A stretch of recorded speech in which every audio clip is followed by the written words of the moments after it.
Saya punya kitab namanya Khilyatul Auliya wa Tabaqatul Asfiya. Itu syarat kamu kalau daftar wali harus punya kitab itu. Khilyatul Auliya wa Tabaqatul Asfiya.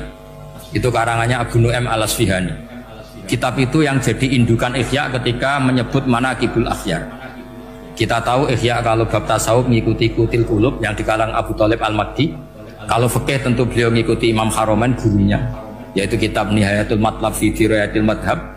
Kalau manaqibul akhyar beliau mengikuti kitab Khilyatul Auliya. Dan ngikuti itu penting kalau dalam tradisi kiai. Gak boleh seorang kiai kok mikir sendiri, namanya mustakil. Kalau mustakil itu mubtadi', bikin tatanan baru dalam agama.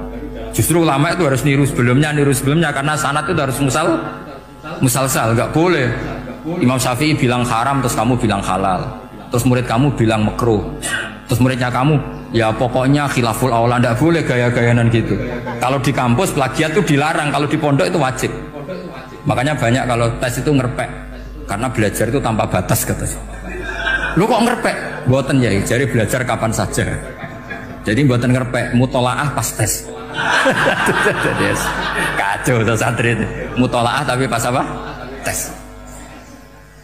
Itu dalam kitab Khilyatul Auliya diterangkan. Uniknya rawinya itu siapa? Sufyan bin Uyainah, orang yang sangat khusyuk, gurunya Imam Syafi'i. Kita tahu Imam Syafi'i punya guru zaman di Mekah itu namanya Muslim bin Khalid Az-Zanji. Dalam hadis ngikuti Sufyan As-Sawri sama Ibnu Uyainah. Tapi beliau intisabnya lebih ke Imam Malik ketika ngaji apa? Muwatta. Terus beliau punya guru usul fikih namanya Muhammad bin Hasan Asy-Syaibani. Itu Sufyan bin Uyainah dalam kitab itu diceritakan pernah suatu saat Isa sama Yahya, ini supaya saya tahu fikihnya Mbah Mun, fikihnya Mbah Mus. Isa sama Yahya itu satu nabi yang sama-sama muda, yang satu angkatan. Saya berkali-kali cerita, nabi yang satu angkatan itu ada 3, tapi yang 2 ini nggak level, yaitu Ibrahim dan Lut. Tapi nggak level karena Lut itu adalah pernah keponakan siapa? Ibrahim. Musa dan Harun, tapi Harun itu nggak levelnya Musa karena dia jadi nabi berdasar proposal Nabi Musa. Jadi Nabi Musa itu alsak, agak pelat, sehingga beliau kalau menjelaskan kesulitan, terus pakai jubir. Makanya kemarin-kemarin itu ada wali yang kalau ngomong pakai apa? Jubir. Akhirnya Nabi Musa ngendikan apa? Waj'alli waziran min ahli Haruna akhi usdud bihi azri wa asyrikhu fi amri. Ya Allah, saya ini lisannya agak pati fasih, tolong Harun sing huwa afsahu minni lisanan, yang lisannya lebih fasih tolong jadikan nabi. Sama Allah dituruti, Harun jadi apa? Nabi. Tapi yang dapat wahyu Musa, jadi dia hanya jubir. Makanya seangkatan tapi tidak level. Yang seangkatan level itu hanya Yahya dan Isa. Nabi Isa kita tahu berstatus wa yukallimun nasa fil mahdi wa kahla. Jadi mulai kecil sudah pinter. Nabi Yahya ya gak kalah keren. Ya Yahya khudil kitab bi quwwah wa atainal hukma sabiyah. Ketika kecil sudah pintar. Jadi ini rivalitas dalam ilmu. Makanya khilaf itu penting.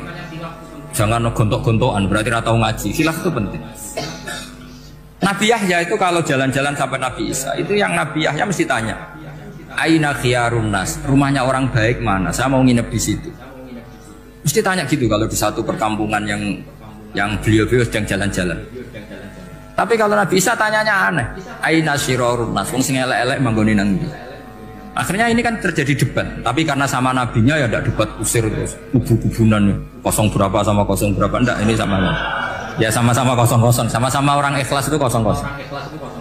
Sama lama terus debat kecil. Kenapa kamu tanya aina khiyarun nas? Mana orang-orang baik? Jawabnya Nabi Yahya, ya kumpul orang baik itu enak, nyaman, teduh, enak lah.